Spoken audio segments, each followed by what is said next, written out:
I'm standing in my parents' living room, holding a small velvet box that weighs nothing, but somehow feels like it could crush the entire foundation of my family. My mother's face has gone completely white. My father's mouth is hanging open like he's forgotten how to speak. My brother Derek is staring at me with pure panic in his eyes, and his perfect little wife Sarah looks like she's about to throw up. The Christmas tree behind them is drowning in expensive gifts for their kids: brand new iPads, designer clothes, a fucking pony ride voucher, while my corner of the room remains as barren as it has for the past 8 years. But none of that matters now, because after 32 years of being treated like the family disappointment, I finally have something that makes them all shut their mouths and listen. "You want to know what's in this box?" I ask, my voice steady despite the earthquake happening in my chest. "You want to know what I've been hiding from all of you for the past year?" My nephew Tyler, 15 and cocky as hell, rolls his eyes. "What? Aunt Maya finally got a boyfriend who can afford jewelry." The adults shoot him warning looks, but I just smile. Sweet, ignorant Tyler. If only he knew that what's in this box could buy his entire college education 3 times over. "No, honey," I say, my voice dripping with newfound confidence. "This box contains the reason why your grandparents are about to have a very different conversation about respect. Let me back up and tell you how I got here. Standing in my childhood home with enough power in my hands to flip this family's entire hierarchy upside down. My name is Maya Chen Thompson, and I've been the family screw up for as long as I can remember. Not because I'm actually a screw up, mind you. I have a master's degree in biochemistry, and I've been working my ass off in pharmaceutical research for the past decade. But in the Thompson Family Olympics, I've always been running in the wrong race. My parents, Robert and Linda Thompson, are what you'd call old money adjacent. They're not billionaires, but they've got enough inherited wealth and social connections to act like they are. Dad's a semi-retired corporate lawyer who still keeps his fingers in some very lucrative pies, and Mom has never worked a day in her life but somehow manages to stay busier than a Fortune 500 CEO with her charity galas and country club committees. Then there's my brother Derek, 3 years older and the golden child since the day he was born. Derek followed the family blueprint to perfection: Harvard Business School, married his college sweetheart Sarah, a blonde Connecticut princess whose family owns half a yacht club, popped out 2 kids before 30, and now runs some finance company that I'm pretty sure just moves rich people's money around in circles. Me, I went to state school on scholarships, chose science over business, stayed single too long by family standards, and committed the ultimate sin of being passionate about something that doesn't generate immediate social status or dinner party bragging rights. You'd think saving lives through drug research would impress them, but apparently developing treatments for rare pediatric cancers doesn't hold a candle to. Derek just closed another multi-million dollar deal. The favoritism started early and only got worse when Derek's kids came along. Tyler and Madison, 15 and 12 respectively, became the center of our family's universe. And I get it, grandkids are special. But what I don't get is how my parents managed to forget they had another child entirely. Every Christmas, birthday, Easter, whatever, it's the same song and dance. Derek's family gets the red carpet treatment, and I get the leftovers. Last Christmas, Tyler got a brand new gaming setup that cost more than my monthly salary. Madison got a full wardrobe shopping spree in Manhattan. Sarah got diamond earrings. Derek got a new Rolex. And me, I got a gift card to Target. Not even a high amount, $50. 50 fucking dollars, like I'm some distant cousin they barely tolerate. But it's not just the gifts, it's everything. Derek's family stays in the main guest suite when they visit. I get the basement pull-out couch.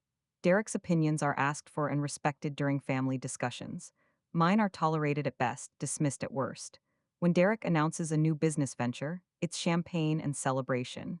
When I published my research in a major medical journal last year, Mom asked if it came with any prize money. The breaking point came last Thanksgiving. I'd just gotten news that my research team had achieved a breakthrough that could help thousands of kids with a rare form of leukemia. I was bursting with excitement, finally ready to share something that might make my family proud. I waited for the right moment during dinner, when conversation had lulled and everyone seemed relaxed. "I have some incredible news to share," I started, my heart pounding with anticipation. Mom barely looked up from cutting her turkey. That's nice, dear. Dad nodded absently while refilling his wine glass. But Derek immediately perked up. Actually, before Maya shares her thing, Sarah and I have some news. I felt my stomach drop, but I forced a smile. Of course, go ahead. Sarah positively glowed as she stood up. We're expecting our third. The table exploded. Mom started crying happy tears. Dad jumped up to shake Derek's hand and hug Sarah. Tyler and Madison cheered. It was like someone had announced world peace. And my breakthrough, the thing that could literally save children's lives.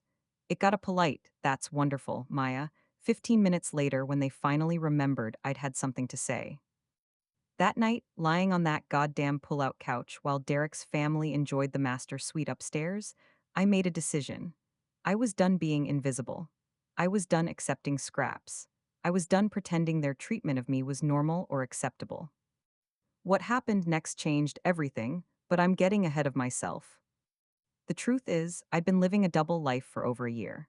While my family saw me as their struggling scientist daughter who could barely afford rent, I'd actually been sitting on a secret that would have blown their minds. But I kept it hidden, partly because I wanted to be sure it was real, and partly because I'd gotten so used to being underestimated that I'd started to enjoy the invisibility. You see, that research breakthrough I mentioned? It wasn't just a publication in some medical journal. It was the foundation for a patent that three major pharmaceutical companies were bidding on. And when the dust settled, I walked away with a licensing deal worth $12 million. $12 million. Suddenly, their $50 Target gift cards seemed even more insulting. But here's the thing about being overlooked your whole life: you develop a pretty good poker face. And you learn to observe people when they think you're not paying attention. For the past year, I've been watching my family with new eyes, seeing exactly how deep their disrespect goes, exactly how little they think of me. I've been taking notes, making plans, waiting for the right moment. Comment below, what's the longest you've waited to prove someone wrong? Some of you might relate to this feeling. The final straw came 3 weeks before this Christmas. I decided it was time to start changing the family dynamic, so I'd been dropping hints about some exciting developments in my career. Nothing specific, just enough to maybe, possibly, get them to see me as more than their charity case daughter. I called Mom to chat about Christmas plans, hoping to find an opening to share my news properly this time. "Oh, Maya, perfect timing," she chirped into the phone. "I was just about to call you. We need to talk about Christmas." My heart lifted. Maybe she was finally going to ask about my work, or my life, or literally anything about me as a person. Derek and Sarah are bringing the kids, of course, and we're planning something extra special this year. Derek just landed his biggest client ever, some tech company acquisition worth 40 million. I bit my tongue. 40 million that he'd probably get a small percentage commission on, while I'd earned 12 million outright. But I stayed quiet and listened. So we're really going all out for the kids this year. Linda Peterson's granddaughter just got a pony for Christmas, and we can't let the Thompson grandchildren be outdone. We've arranged for a pony to come to the house Christmas morning. Can you imagine? Tyler and Madison are going to lose their minds. Wow, Mom, that's really expensive. Oh, money isn't an object when it comes to those precious babies.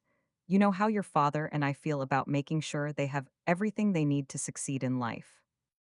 I waited. Surely she was going to ask about my Christmas plans, or my work, or acknowledge my existence in some way.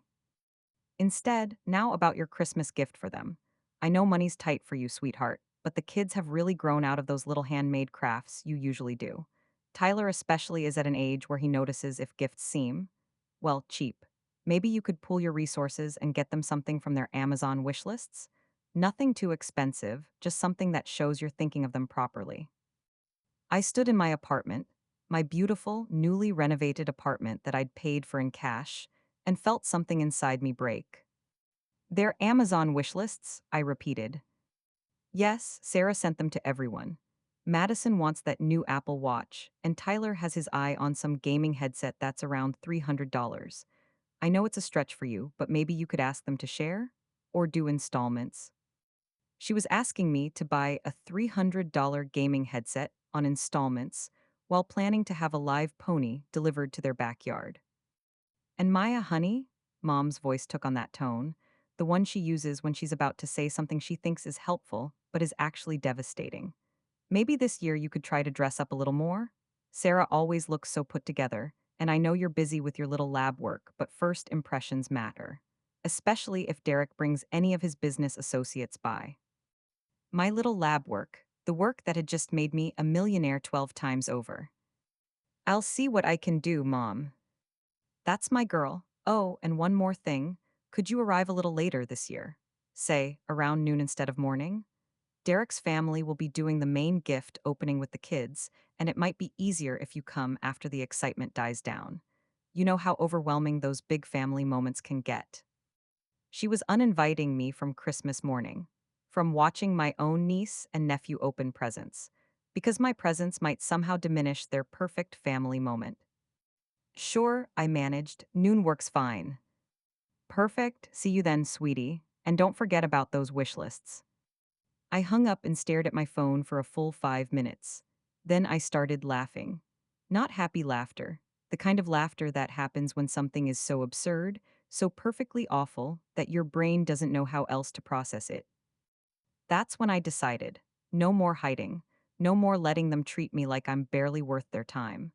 This Christmas, they were going to learn exactly who they'd been dismissing all these years. I started planning. What would you do in this situation? Have you ever been treated like the family outsider? Let me know in the comments. I want to hear your stories. The weeks leading up to Christmas became my little social experiment. I wanted to see exactly where everyone stood before I revealed my hand. So I started asking for small favors, little tests to see who in my family actually gave a damn about me. First, I called Derek directly. We never talk one on one, but I figured this would be interesting. Maya, this is unexpected. What's up? Hey, Derek, I wanted to ask you something kind of personal.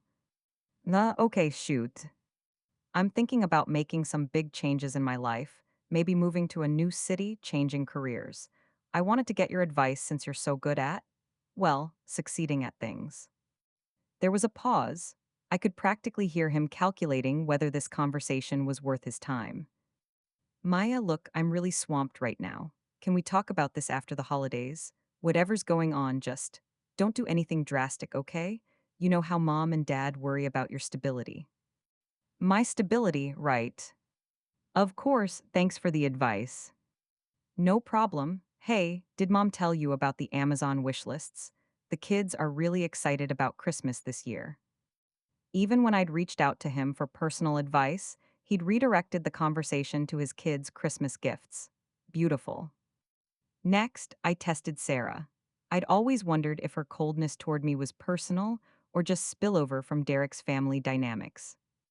I caught her when she called the house phone looking for mom, who was apparently not answering her cell. Oh, hi Maya, is your mom there? She's out, but she should be back soon. How are you doing, Sarah? Fine, thanks, just coordinating Christmas logistics. Actually, Sarah, can I ask you something? Do you think I should bring anything special this year? I feel like I always show up empty handed compared to what you guys bring. Another pause. With Sarah, the pauses always feel calculated. Well, Maya, if you really want my honest opinion, I think the kids would appreciate it if you put a little more thought into your gifts. They're getting older, and they notice when presents seem like afterthoughts. Afterthoughts, right? I don't mean to be harsh, but Tyler actually asked me last year why Aunt Maya always gives him things that look like they came from a gas station. I didn't know what to tell him. The cruelty was so casual, so matter of fact, that it took my breath away. This woman had watched me give her son handmade gifts, things I'd spent weeks creating, and she'd not only failed to appreciate the effort but had actively taught her child to see them as worthless. I see. Well, I'll definitely put more thought into it this year. Good, the kids deserve to feel special on Christmas, you know. As if I didn't know that. As if I hadn't been pouring love into those handmade gifts precisely because I wanted them to feel special. Then I decided to test my parents directly. I called Dad at his office. Maya, is everything all right? You never call during business hours. Everything's fine, Dad. I just wanted to talk to you about something important. Of course, sweetheart, what's on your mind? I took a deep breath. I've been feeling really disconnected from the family lately. Like maybe I don't fit in the way Derek does. Do you think there's anything I could do to? I don't know, feel more included. The silence stretched so long, I thought the call had dropped. Maya, honey, you know we love you, but Derek has responsibilities a family, a business, real adult obligations. He needs our support in ways that well, you're more independent. You've always been the strong one. The strong one, that's code for the one we don't have to worry about because she'll figure it out herself. But Dad, I'm 32. I have responsibilities too. My work is important. Of course it is, sweetheart. And we're proud of your little science projects. But Derek's dealing with adult pressures that you might not understand yet. Supporting his family, managing employees, making decisions that affect people's livelihoods. When you have that kind of responsibility, we can talk about adjusting expectations. Adult pressures I might not understand yet, at 32. Right, of course. You're a good girl, Maya. You don't need as much attention as some people do. That's what makes you special. Special? Right. Special like a piece of furniture that doesn't require maintenance. But the real test came when I called my Uncle Jim, Dad's brother, who's always been the family truth teller. If anyone would give me an honest perspective, it would be him. Maya, haven't heard from you in ages. How's the scientist life treating you? Already better, he actually asked about my life. It's good, Uncle Jim. Really good, actually. But I wanted to ask you something about family stuff. And shoot, kiddo. Do you think Mom and Dad treat Derek and me differently? Uncle Jim let out a long sigh. Maya, sweetheart, you want the truth or the pretty version? The truth, please. Your parents have always had this idea that Derek needed more support because he was following in your dad's footsteps.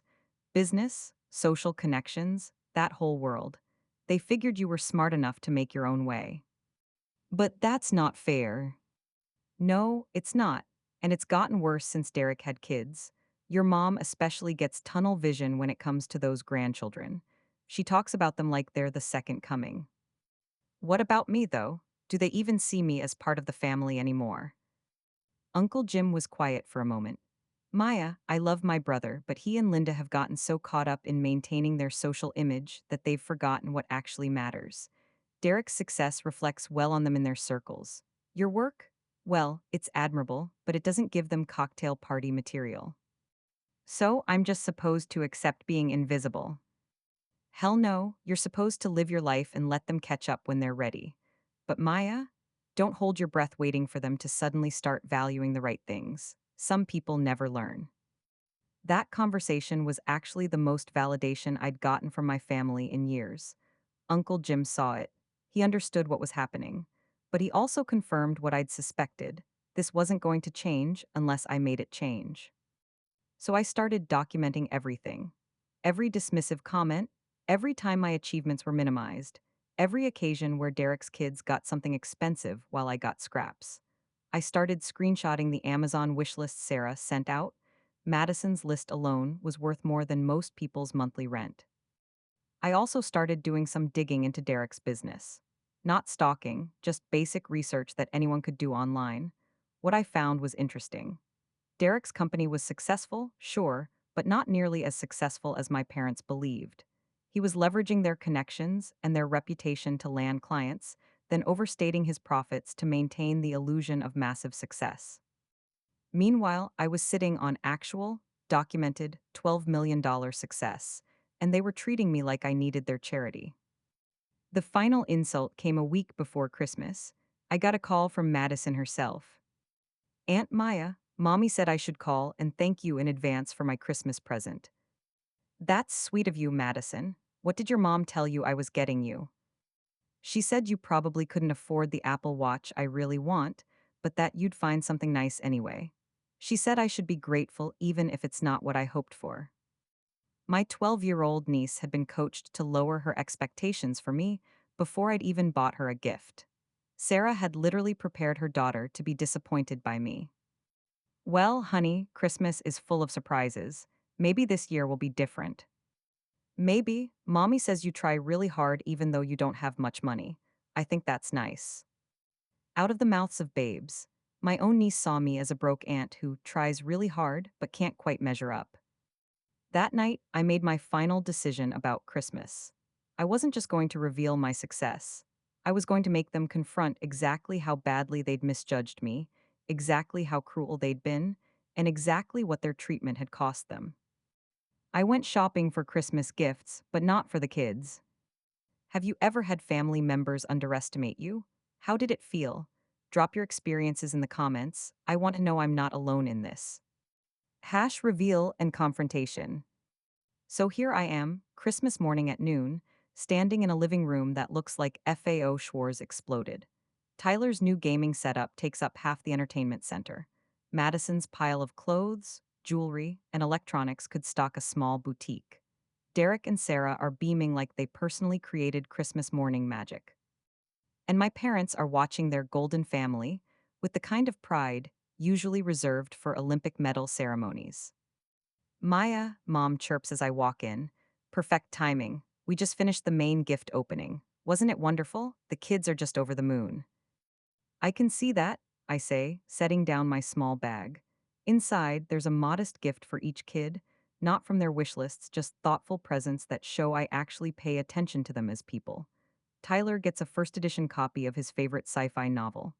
Madison gets a professional art set because she actually loves to draw, even though no one else seems to notice. And Maya, Dad adds, pulling out an envelope, we have something for you too. I already know what it is. Another gift card. This year it's Starbucks, $50, like I'm a college student they barely know. Thanks, Dad, really thoughtful. I hand out my gifts to the kids, who genuinely seem touched by the personal nature of what I've chosen. Tyler actually hugs me when he sees the book. How did you know this was my favorite series? Because I listen when you talk about things you love. Sarah jumps in quickly. That's lovely, Maya, but we should probably think about lunch soon. The turkey won't cook itself. She's trying to move us past the gift portion, probably to spare me from feeling bad about my smaller contributions. How considerate. Actually, I say, reaching into my purse, I have one more gift for the whole family. I pull out the small velvet box. It's simple, elegant, completely unremarkable except for what's inside. Mom frowns. Maya, sweetie, you didn't need to get us anything. We know things are tight for you. Open it, I say, setting the box on the coffee table. Dad picks it up, weighs it in his hands. It's very light. The most important things usually are. Derek laughs, Maya's being mysterious. What is it, sis? A lottery ticket? If only he knew how close to the truth that was. Dad opens the box. Inside, nestled in white silk, is a single key, not a car key, not a house key, just a small, silver key attached to a simple ring. It's a key, Mom says, looking confused. What does it open? Madison asks, curious despite herself. I smile and pull out my phone. It opens a safety deposit box at First National Bank downtown, box number 847. Would you like to see what's inside? The room gets very quiet. I open my banking app and turn the screen toward them. Current balance, I read aloud, $12,437,218.63. Tyler drops his new gaming controller. Madison's mouth falls open. Sarah literally staggers backward like I've hit her. But it's my parents' faces that I'll remember forever. Dad's expression cycles through confusion, disbelief, and something that might be panic. Mom looks like someone just told her the laws of physics had been repealed. That's not, Maya, that's not real, Derek stammers. That has to be a fake screenshot or something. I walk over to Dad and take the key from his numb fingers. The bank manager's name is Patricia Wells. Her direct number is 555-147. Call her right now. Ask her about the contents of box 847 registered to Maya Thompson. Maya, what is this? Mom whispers. This is what happens when your little science projects develop a treatment that pharmaceutical companies are willing to pay millions to license. This is what you get when you spend 10 years being brilliant while everyone around you assumes you're barely scraping by. Derek's face has gone red. You're saying you've been rich this whole time. Not the whole time, just the past year. Since about 3 weeks after last Christmas, actually. You know, right around the time Mom suggested I might want to aim lower when I was talking about maybe buying a house. I look around the room at their shocked faces. I've been watching all of you. For 12 months, I've been watching how you treat someone you think has nothing, how generous you are with people you think can't reciprocate, how much respect you show someone you believe is beneath you. Maya, that's not fair, Mom protests. We've always supported you. Supported me? I laugh, and it doesn't sound nice. Mom, you uninvited me from Christmas morning because my presence might diminish Derek's perfect family moment. Dad, you told me I don't understand adult responsibilities 3 weeks ago. Derek, when I called asking for career advice, you were too busy to talk but had plenty of time to make sure I knew about your kids' Christmas wish lists. We didn't know, Sarah starts. Exactly, I turned to her. You didn't know, because none of you bothered to ask. None of you cared enough about my life to wonder what I was actually doing with my time, my career, my brain. You just assumed that because I don't drive a BMW and wear designer clothes, I must be struggling. I pull out my phone again and open my photo gallery. Want to see my apartment? The one I bought with cash 6 months ago. I swipe through photos of my beautiful downtown loft, exposed brick, floor to ceiling windows, a kitchen that belongs in Architectural Digest. Their faces keep getting paler. Or maybe you'd like to see my investment portfolio, my retirement accounts, the charitable foundation I started in my own name. Maya, why didn't you tell us? Dad asks, and for the first time, he sounds genuinely hurt. Because I wanted to see who you really were.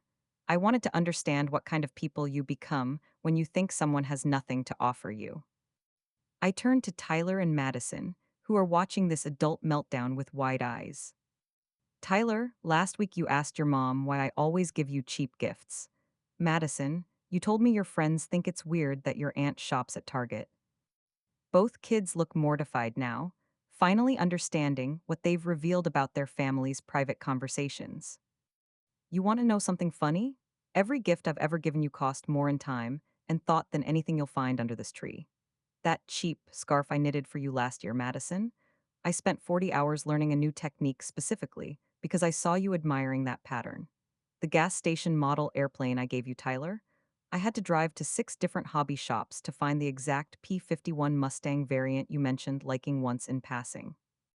Maya, Mom says weakly, we never meant. You never meant for me to notice. You never meant for me to keep track. You never meant for me to have options. I sit down in the chair across from their perfect family tableau. But here's what you really never meant. You never meant for me to succeed wildly while you were treating me like a charity case. You never meant for me to become wealthy while you were suggesting I shop at Target. You never meant for me to have the power to change everything. Derek finally finds his voice. So what, Maya? What do you want? An apology? You want us to grovel because you kept a secret from us. I don't want you to grovel, Derek. I want you to understand what you've lost. I stand up and smooth my dress. A designer piece that cost more than Sarah's entire outfit, but looks simple enough that they assumed it was off the rack. You see, I've been thinking about family a lot lately. About what it means, who deserves my time and energy and love. And I've realized that family isn't just about sharing DNA. It's about how people treat you when they think you need them versus when they think they need you. I pick up the bank key. This year, I'm starting a new tradition. I'm giving my wealth, my time, and my energy to people who actually value me. Uncle Jim's getting a check to finally retire early and travel with Aunt Carol. My research assistant, Jenny, who's struggling with student loans, is getting a full scholarship fund. My neighbor, Mrs. Rodriguez, who's been working 2 jobs to support her grandkids, just became the beneficiary of a trust fund she doesn't even know about yet. The room is dead silent. But this family, I look around at each of them. This family that taught 2 children to be ashamed of their aunt's gifts, that uninvited me from Christmas morning, that treated me like a charity case while I was earning more money in a year than Derek's made in his entire career. Derek flinches at that last part. This family gets to wonder what they could have had if they'd chosen love over status, if they'd chosen curiosity over assumptions, if they'd chosen to actually see me, instead of deciding who I was based on my bank account. Rate this confrontation 0-10. Are you here for this energy, or do you think Maya's going too far? Let me know in the comments. The beautiful thing about the truth is that once it's out, you can't put it back in the box. Over the next hour, I watched my family's entire dynamic crumble and rebuild itself in real time. Tyler was the first to break. Aunt Maya, I'm really sorry about what I said about your gifts. I didn't mean it. I know you didn't, Tyler. You were just repeating what you heard adults say. That's not your fault. But I looked directly at Sarah when I said it. Her face flushed red. Madison came over and hugged me. I love the art set, and I love the scarf you made me. I still wear it to school. Thank you, sweetheart. That means everything to me. Mom finally found her voice. Maya, this is incredible. We had no idea. But why didn't you tell us sooner? We're your family.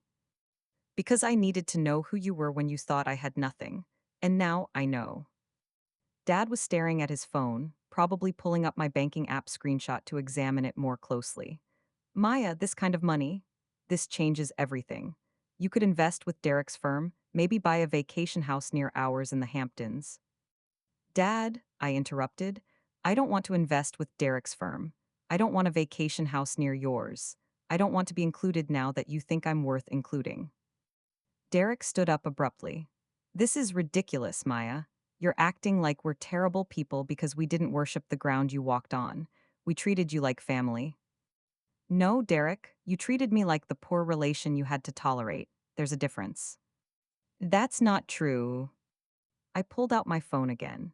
Should I read you the text conversation where Mom and Sarah discussed whether they should set a spending limit on my gifts so I wouldn't feel bad about being outshone? Or the email where you told Dad that maybe they should stop inviting me to family vacations because I bring down the energy when I can't afford the same activities? Derek's face went white. Sarah looked like she wanted to disappear into the couch. How did you, Mom started? Uncle Jim forwarded me things. He's been watching this family dynamic for years and getting more and more disgusted. Did you know he almost didn't come to Derek's wedding because he was so angry about how you introduced me to people? This is our daughter Maya. She's still figuring things out. At 28, with a master's degree and a promising career. I sat back down, feeling oddly calm now that everything was out in the open. But here's the thing, I'm not angry anymore, I'm grateful. Grateful, Sarah squeaked. Grateful because you showed me exactly who you are. You showed me that your love is conditional on social status. You showed me that your respect has a price tag. You showed me that in your world, a person's worth is measured by their ability to contribute to your image. I looked at Tyler and Madison, who were listening intently. And most importantly, you showed me the kind of values you're teaching these kids. That money matters more than effort. That appearances matter more than character. That it's okay to judge people based on what you think they can afford. Maya, that's not what we're teaching them, Derek protested. Isn't it? Tyler, tell me honestly, before today, what did you think about your Aunt Maya? Tyler squirmed. I thought, I thought you were kind of poor and maybe not very good at your job since you didn't have nice things. And where do you think you learned to think that way? Tyler looked at his parents, then back at me. Oh. It's okay, Tyler. You're 15. You learned what the adults around you taught you. But now you know that appearances can be deceiving, right? Yeah, I feel really bad now. Don't feel bad, feel informed. Feel like you learned something important about not judging people. I turned back to my parents. So here's what's going to happen. I'm going to continue living my life, building my career, and using my resources to help people who actually deserve it. Uncle Jim and Aunt Carol are about to have the retirement of their dreams. My research team is getting a lab upgrade that will accelerate our work by years. Kids with cancer are going to get better treatment because I can fund research that pharmaceutical companies won't touch because it's not profitable enough. I stood up and gathered my purse. And you're going to have to decide what kind of family you want to be going forward. Maya, wait, Mom called as I headed toward the door. You can't just leave. We need to talk about this. We need to figure out how to move forward. I paused at the door.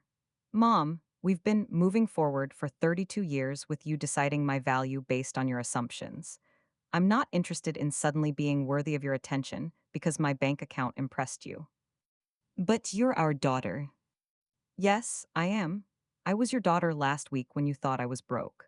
I was your daughter last year when you gave me a $50 gift card while buying Derek a Rolex. I was your daughter every time you dismissed my achievements, every time you assumed I needed your pity, every time you treated me like the family disappointment. I opened the door and felt the cold December air hit my face. The difference is, now you know what being your daughter cost me, and what it cost you. Derek jumped up. Maya, this is insane. You can't just walk out. We're family. Family, I repeated, turning back one last time. Derek, when I called you 3 weeks ago asking for advice about big life changes, what did you say? He opened his mouth, then closed it. You said you were too busy, and that I should avoid doing anything drastic because mom and dad worry about my stability. You want to know what those big life changes were? I was trying to figure out how to tell all of you about my success. I was trying to decide whether to share my good fortune with the people I love. We would have been thrilled, Mom protested. Would you, or would you have immediately started calculating how my success could benefit Derek's business? How my money could improve your social standing? How my connections in the pharmaceutical industry could be leveraged for your charity galas? The silence that followed was answer enough. I'll be spending the rest of my Christmas visiting people who have shown me genuine kindness this year. Mrs. Rodriguez is making tamales for her grandkids who have never had a Christmas with enough presents. Jenny from my lab is working alone today because she can't afford to fly home to see family. Uncle Jim and Aunt Carol are having a quiet dinner because they've been too proud to admit they're struggling financially. I pulled my car keys from my purse. Those are the people who deserve my time today, the people who loved me when they thought I had nothing. Maya, please, Dad called. We can fix this, we can do better. Maybe you can, but the time to do better was before you knew I had money to share. The time to value me was when you thought I couldn't do anything for you in return. What do you think? Is Maya being too harsh, or is this exactly what they deserved? Tell me in the comments where you stand on this family drama. I drove to Mrs. Rodriguez's house first. She's 73, widowed, and has been raising her two grandchildren since her daughter died in a car accident 3 years ago. She works at a grocery store and cleans offices at night, and she's never once complained about her circumstances. When I knocked on her door carrying bags of presents, her face lit up. Maya, Mija, what are you doing here? Don't you have family Christmas? I do, I said, hugging her. I'm spending it with you. Her grandchildren, 8-year-old Sophia and 10-year-old Miguel, practically tackled me when they saw the gifts. Real toys, art supplies, books, and clothes that actually fit. But the best part was watching Mrs. Rodriguez open her envelope. What is this, Mija? It's a trust fund for the kids' education. Full ride to any college they want to attend. And there's a separate account for you, enough to retire right now if you want to, or keep working because you love it, not because you have to. She started crying. Not the polite tears my mother had shed over Sarah's pregnancy announcement, but the kind of deep, grateful sobs that come from years of carrying an impossible weight alone. Maya, I can't accept this. This is too much. Mrs. Rodriguez, you've invited me to family dinners for 2 years. You've listened to me talk about my work like it matters. You've treated me like I belong somewhere. This isn't charity. This is what love looks like when it has resources. Next, I went to Jenny's apartment. She's 26, brilliant, and drowning in student debt while working on research that will literally save lives. She was spending Christmas alone with a frozen dinner and Netflix. Dr. Thompson, what are you doing here? Bringing Christmas to someone who deserves it. I handed her an envelope containing a check for $200,000, enough to pay off her loans and start her life without that crushing debt. This isn't real, she whispered, staring at the check. It's real, and it's earned. You've been working beside me for 3 years, making discoveries that pharmaceutical companies will profit from for decades. This is a tiny fraction of what your brain is worth. She hugged me so hard I thought she might crack my ribs. Finally, I drove to Uncle Jim and Aunt Carol's modest house across town. They were having a quiet dinner, making the best of their limited retirement budget. Maya, what a wonderful surprise. Aunt Carol hugged me tight. How was family Christmas? Educational, I said, sitting down at their small kitchen table. But I have something for you too. I handed Uncle Jim an envelope. Remember how you always talked about wanting to travel when you retired? See Ireland, visit Carol's sister in Italy, maybe take that cruise through the Greek islands. Uncle Jim opened the envelope and stared at the travel vouchers and bank statements inside. Maya, what is this? It's a thank you for being the only person in this family who ever saw me clearly, for forwarding me those emails when you thought I should know what was being said about me, for treating me like I matter. Aunt Carol was reading over his shoulder. Maya, this is too much money. We can't. Uncle Jim, what did you tell me about my parents? That they'd forgotten what actually matters. Right? Well, I haven't forgotten. You matter to me. Your happiness matters to me. Your dreams matter to me. This is what it looks like when someone who has resources actually cares about your well being.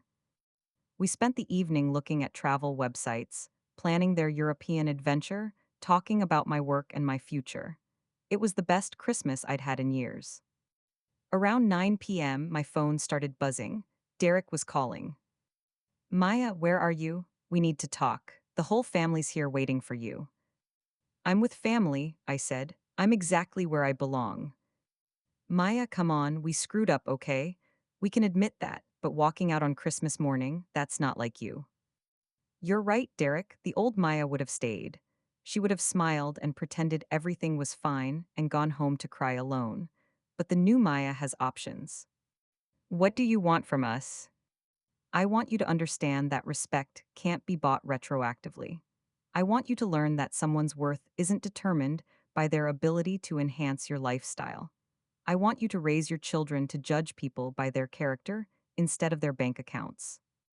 And then what? Then we can be a family again. I looked around Uncle Jim's warm kitchen, at two people who'd shown me unconditional love and respect for years. Derek, we can be related again anytime you want, but being family, that's going to take some work. I hung up and turned off my phone. 3 days later, I got a handwritten letter from Madison.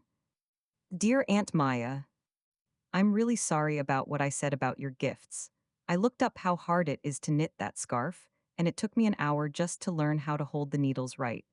I can't believe you spent 40 hours making something just for me. I'm going to wear it every day now. Love, Madison. P.S. Tyler wants to apologize too, but he's too embarrassed. He framed the book you gave him and put it on his desk.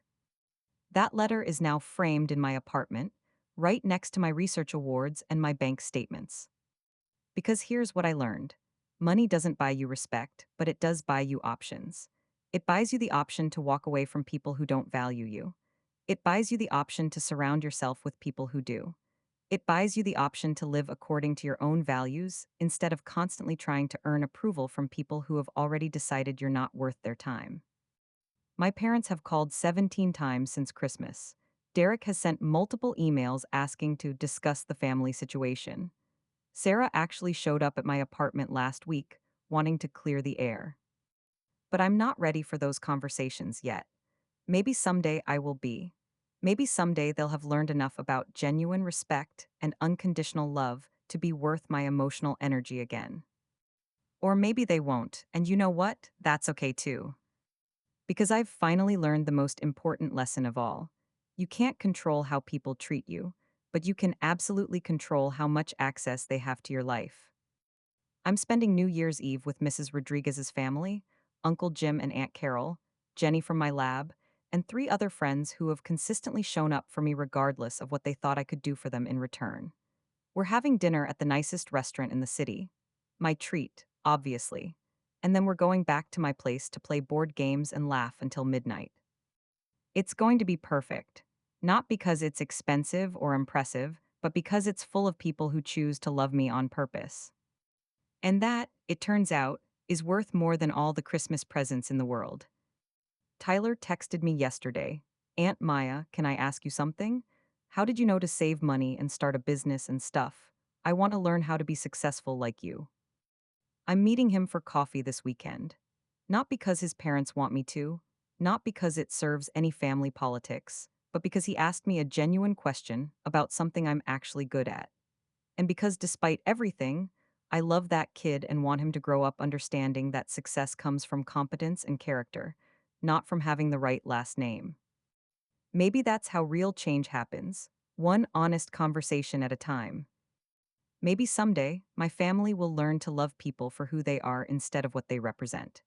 Maybe someday, they'll understand that the most valuable gifts can't be bought on Amazon or wrapped in expensive paper.